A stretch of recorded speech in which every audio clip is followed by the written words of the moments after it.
از نور پاک قرآن صبح صفا دمیده. Assalamualaikum warahmatullahi wabarakatuh. Para pemirsa MTA dimanapun Anda berada, senang kembali menyapa Anda semua dalam program Lafaz Al-Masih. Sebuah program yang akan membahas sabda, nasihat, dan juga fatwa dari pendiri Jemaat Ahmadiyah, Hazrat Mirza Ghulam Ahmad alaihissalam, tentang berbagai topik yang terangkum dalam kitab Malfuzat. Bersama saya Harpan Ahmad dan juga narasumber kita Maulana Dili Sadili Fadal Ahmad. Dalam 25 menit ke depan kita akan membahas satu topik lain tentang bangunlah di tengah malam dan berdoalah. Ya, sebelum kita masuk kepada bahasan kita kali ini, seperti biasa, terlebih dahulu kita sapa narasumber kita. Assalamualaikum warahmatullahi wabarakatuh, Pak.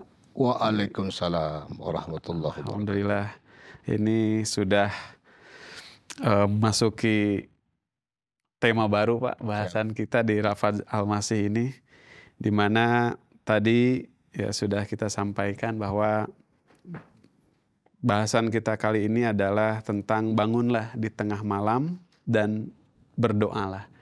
Ya, Maulana, dalam topik ini Hazrat Masih Maud alaihissalatu wassalam yang memberikan nasihat kepada kita tentang pentingnya menegakkan sholat tahajud. Ya, kita paham dan pemirsa juga di rumah pasti sudah mengetahui bahwa tahajud ya adalah satu-satunya salat nafal yang perintahnya itu demikian sering disampaikan dalam Al-Quran Karim.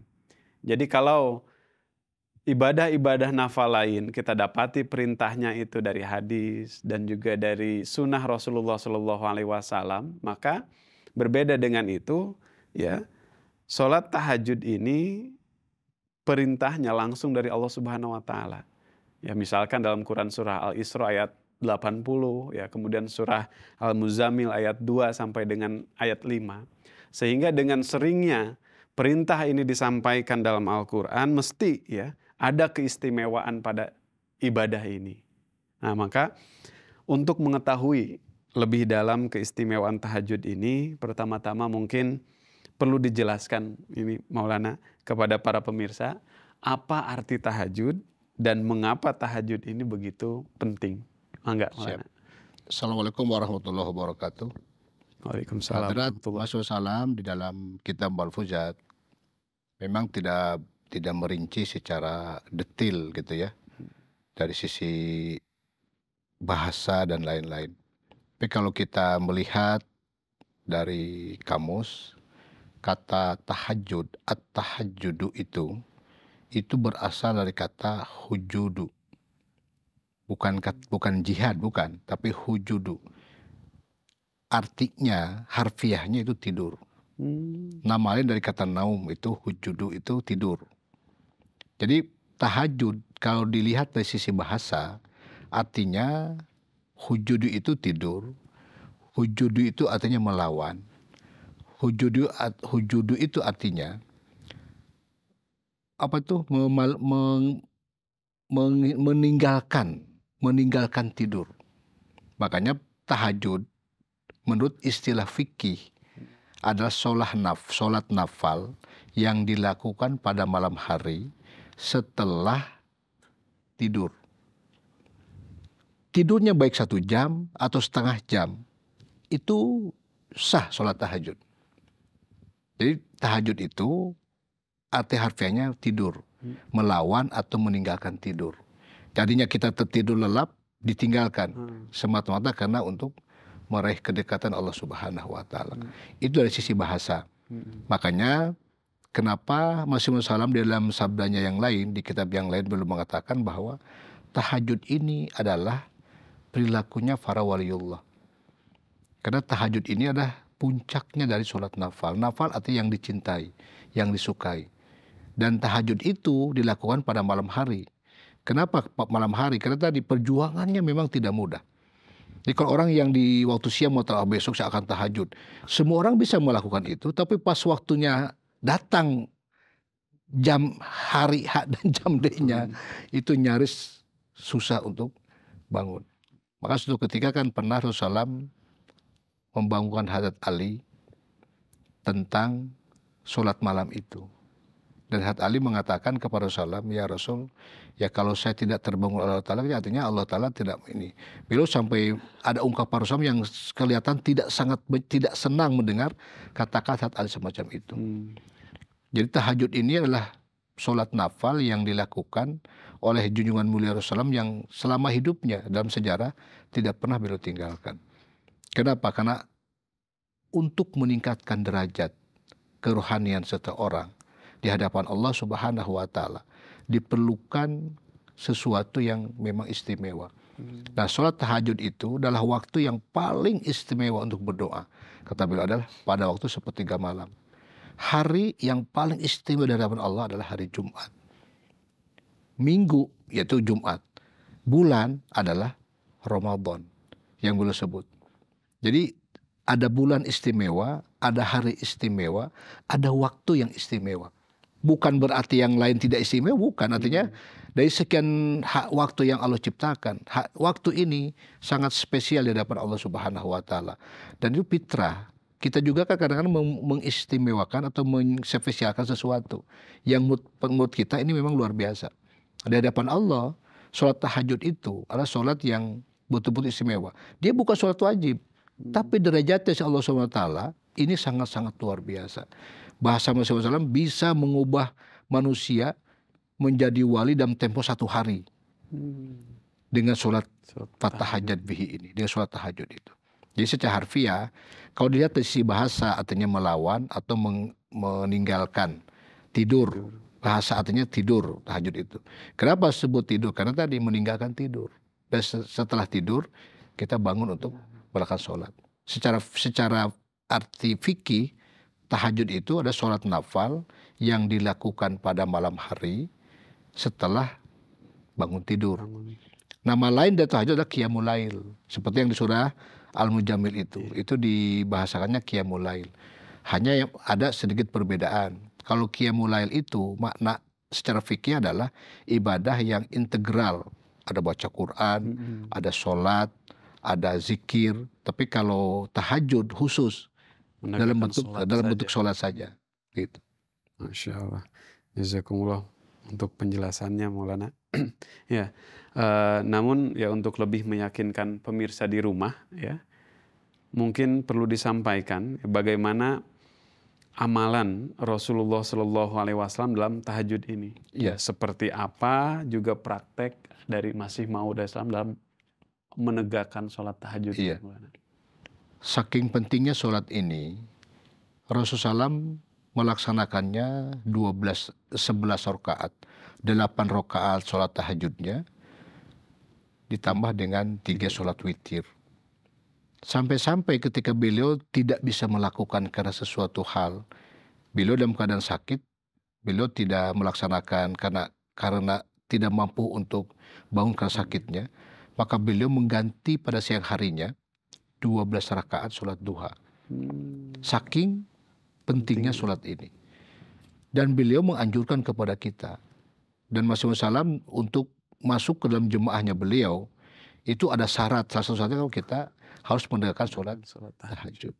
Karena memang satu barang ini, satu kegiatan ibadah ini dampaknya sangat luar biasa kepada kerohanian kita. Masih Maud Salam dalam satu riwayat melaksanakan sholat tahajud itu hanya 2 surah yang beliau baca.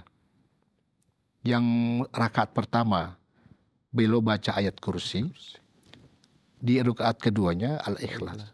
Dan itu diulang sebanyak 11 rakaat itu. Artinya apa? Berarti beliau sangat concern dengan ketauhidan terhadap Allah Subhanahu wa Ta'ala. Karena tahajud itu memang ada hubungannya dengan keimanan dan keyakinan kepada Allah Subhanahu wa Ta'ala. Makanya di dalam hadis ada 12 faedah atau 12 manfaat dari sholat tahajud. Yang salah satunya apa? Untuk meningkatkan derajat. untuk agar kita dimudahkan dalam segala urusan. Itu kan kehidupan manusia. Selalu manusia itu ingin yang mudah-mudah. Tetapi tidak mau melaksanakan sesuatu yang sulit. Padahal kan sesuatu yang mudah itu bisa dilaksanakan kalau kita mampu menyelesaikan hal-hal yang sulit dan rumit. Sesuatu yang rumit bisa dilaksanakan, yang mudah itu kan sudah otomatis gitu. Nah ini barang memang susah dilaksanakannya. Kenapa? Karena dilakukan pada waktu-waktu yang sangat-sangat susah. Kita harus bangun di saat kita tertidur yang sangat lelap. Kita harus bangun semata-mata karena Allah Subhanahu wa taala. Maka harganya tentu tidak main-main di hadapan Allah Subhanahu wa taala. Dan junjungan mulia Nabi besar Muhammad yang sudah dijamin hidupnya, dijamin keselamatannya, bahkan sudah ada pernyataan Allah Ta'ala lewat malaikat Jibril. Nabi Muhammad tidak mungkin akan masuk neraka. Rasulullah tidak akan mungkin tidak diampuni. Tetapi masalahnya, Rasul tidak pernah meninggalkan sholat ini. Sampai-sampai Siti Aisyah yang menjadi saksinya, kaki beliau bengkak-bengkak karena berdirinya lama berdirinya. Dalam riwayat dikatakan ketika beliau dalam satu sholat tahajudnya, beliau membaca 3 surah 1 kali dalam 1 rakaat. Al-Baqarah, Ali Imran, surah An-Nisa. Itu kalau kita gabungkan 3 surah ini 1000 ayat. Dia 1000 ayat dibaca dalam 1 rakaat. Dan bacaannya bukan bacaan murattal. Artinya ketika ada ayat-ayat tentang tasbih, beliau bertasbih dulu. Ketika ada saat yang sajadah, beliau juga merenungkan sedalam-dalamnya. Jadi bayangkan 1 malam habis hanya untuk sholat beberapa rakaat saja. Dan dalam rukunya sahabat mengatakan ketika beliau rukunya sama persis sama berdirinya. Ketika beliau itidal, itinya sama seperti rukunya. Artinya kalau misalnya berdiri pertama beliau 1 jam, berarti ruku 1 jam, itidal 1 jam, sujud 1 jam, berarti sholatnya itu semua gerakannya 1 jam misalnya. Jadi habis waktu 5 jam hanya untuk 1 gerakan sholat. Jadi bisa dibayangkan orang yang sudah terjamin di sisi Allah. Nah kita orang yang sama sekali tidak ada jaminan, tidak ada apa-apa. Tapi bagaimana kita malasnya untuk melakukan ini. Sekalipun kita melaksanakan misalnya gitu. Yang 11 rakaat, kadang-kadang kita kan hanya bangun hanya untuk menggugurkan kewajiban. Kan kadang seperti itu. Apalagi bisa kita sebagai mubalik asalnya bagaimana, boleh tidak tahajud. Ya sudahlah tahajud. Tapi tadi kan, nah sekarang kita harus ditingkatkan. Jadi barang ini bukan hanya untuk dilaksanakan sekedar lip service, bukan. Tetapi kita harus memaknai bahwasanya barang ini memang sangat bermanfaat. Banyak buktinya bahwasanya orang-orang yang mendawamkan sholat ini tidak ada masalah dalam kehidupannya. Apapun Allah akan selalu hadir. Kan janji Allah Ta'ala itu, ketika kamu hadir kepada saya, dikala kamu sedang membutuhkan, saya akan hadir, tidak akan pernah saya menyalahi janjinya. Gitu. Seperti itu Rasulullah melakukannya. Jadi kalau kita ini lakukan seperti ini merasa hebat sekali kadang-kadang. Yang sujud agak lama sedikit saja sudah dehem-dehem. Kita jadi tahajud berjamaah, agak lama sujud kadang-kadang bereaksi. Nabi Muhammad sejam berdirinya, sejam rukunya. Kalau misalnya 1000 ayat ini 1 jam misalnya kan, berarti semua gerakannya 1 jam. Insya Allah. Seperti itu. Luar biasa ya, praktek yang demikian luhur telah dicontohkan oleh Rasulullah SAW dan juga Hazrat Masih Maud SAW juga dalam prakteknya demikian mengkhususkan ya, bahkan beliau mengkhususkan tadi ya Maulana, bacaan-bacaannya itu memang semata-mata untuk pengagungan terhadap Allah Subhanahu wa taala, pengagungan untuk keesaan Allah Subhanahu wa taala. Jazakumullah atas penjelasannya yang luar biasa Maulana. Memang kita baca dalam hadis, ya kita baca juga dalam riwayat-riwayat, ya bagaimana para utusan Tuhan itu telah selalunya ya memberikan contoh yang demikian tinggi dalam kualitas ibadah, ya. Dan yang membuat kita takjub adalah bagaimana kemudian para pengikutnya di masa awal itu demikian larut juga dalam mengikuti tauladan tersebut, ya. Dan ini mungkin rahasia bagaimana kemudian banyak capaian-capaian yang demikian cemerlang ya di masa awal keislaman itu. Nah, Hazrat Masih Maud alaihissalam juga pernah memberikan analogi ya seperti ini, bahwa para utusan Tuhan itu seibarat petani ya yang menanam bibit, mengairi dan merawat tanamannya.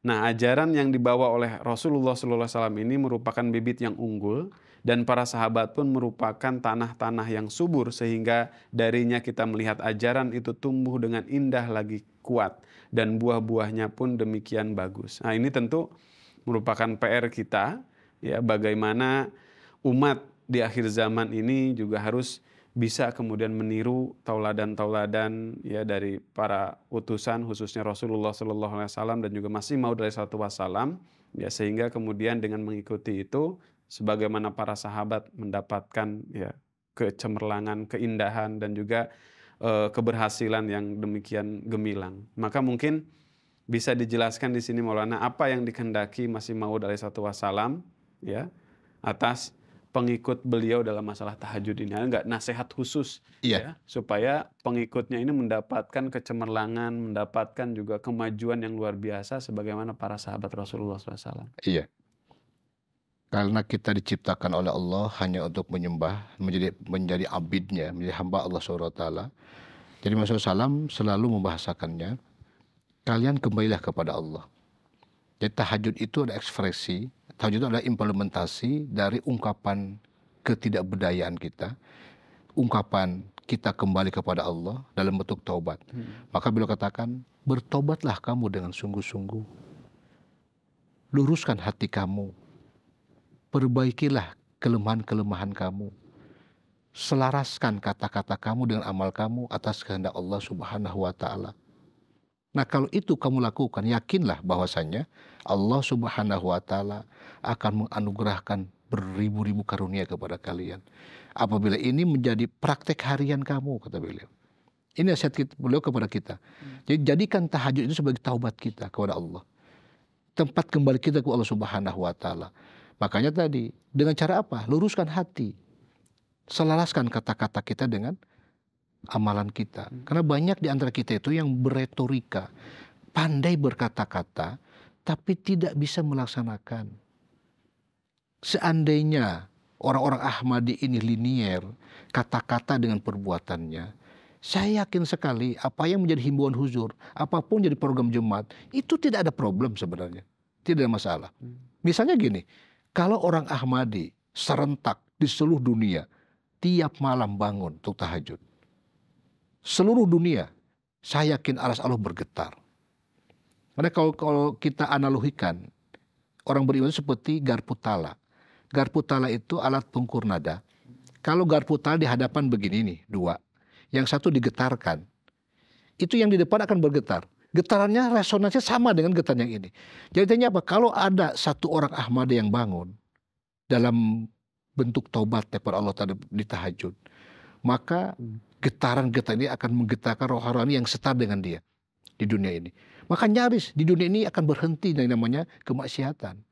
Jadi sebenarnya maksiat itu tidak perlu dengan tangan. Betul kata beliau, datanglah kepada Allah lewat tahajud ini. Nah, kalau 1000, kalau 1 juta, kalau seluruh orang Ahmadi tiap malam datang kepada Allah, bergetar aras Allah, maka seluruh dunia pun bergetar kebaikan ini. Sebenarnya itu manfaat daripada apa yang kita lakukan ini. Maka beliau kata apa? Menyentuh yang paling esensi untuk mengubah keadaan itu. Tahajud aja dulu. Kayak itu yang paling susah dilakukan bagi umat. Nah, kalau yang lain-lain malah itu mah demonstrasi mah mudah, segala macam juga mudah. Tapi yang satu ini, pertama apa? Nggak kelihatan orang masalahnya. Ini amal, sesuatu yang tidak kelihatan, betul-betul silent. Hanya Allah dengan dirinya yang tahu. Bahkan mungkin anak istrinya pun tidak tahu dia sedang melakukan itu. Apalagi dunia, kan gitu. Nah, amal yang seperti inilah yang sangat-sangat disukai Allah Subhanahu wa Ta'ala. Makanya kenapa Masya Allah dalam setiap sabdanya selalu itu yang dikatakan. Tahajud ini penting untuk mengubah keadaan, untuk mereformasi diri kita. Berawallah dari situ dulu. Kita akan mampu menjadi orang yang itaat kalau ini sudah bisa dawam kita lakukan. Insya Allah. Seperti itu nasihat beliau itu. Baik Maulana, jazakumullah jaza untuk penjelasannya yang demikian gamblang ya. Tentu akan membuka banyak telinga para Ahmadi ya untuk ya memperhatikan nasihat daripada Hazrat Masih Maud alaihissalam. Mungkin perlu saya bacakan di sini secara lengkap karena saya juga mengutip nasihat tadi ya dari Hazrat Masih Maud alaihissalam, bahwa beliau bersabda, bertobatlah kalian dengan sesungguh-sungguhnya, bangunlah untuk tahajud, luruskanlah hati, dan hilangkanlah kelemahan-kelemahan kalian. Ya, jadi salah satu cara untuk kemudian menghilangkan kelemahan kita ya itu adalah dengan bertobat ya dan juga menegakkan sholat tahajud. Baik Maulana, terkait dengan ibadah ini tadi, waktunya sulit. Karena apa? Karena ketika manusia memang sedang menikmati masa istirahatnya ya. Dan juga ibadah ini tidak dilihat orang. Sehingga mungkin kurang orang itu terpacu ya untuk melakukannya.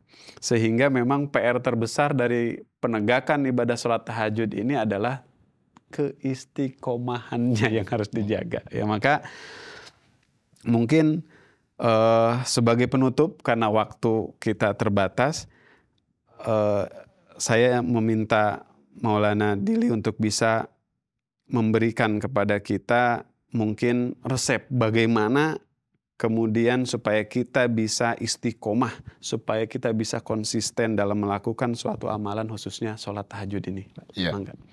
Jadi kalau bahasa Masud Salam itu, kalian harus bertafakur atas keadaan, atas keberadaan diri kalian. Tadi, seringlah kalian membaca riwayat Rasulullah. Rasulullah itu manusia yang terjamin di hadapan Allah, tapi beliau melakukan itu dengan sangat sungguh-sungguh. Yang kedua, selalulah merenung apa yang telah Allah berikan kepada kita. Misalnya kesehatan, rezeki, kehidupan, dan lain-lain. Kalau selama ini kita jarang merenungkan itu, maka orang jarang untuk melakukan syukurnya kepada Allah.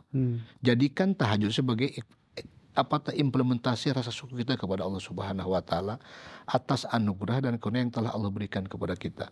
Misalnya, hari ini kita telah diberikan kesehatan yang ternyata sehat itu mahal, sangat mahal, luar biasa. Nah, dengan sehat itu ya Allah, akankah kita sia-siakan waktu yang sehat ini? Yang akan terbuang begitu saja, kita begitu mati jadi bangkai, bahkan tidak dikenal, yang dulunya terkenal nyaris orang sudah akan meninggalkan.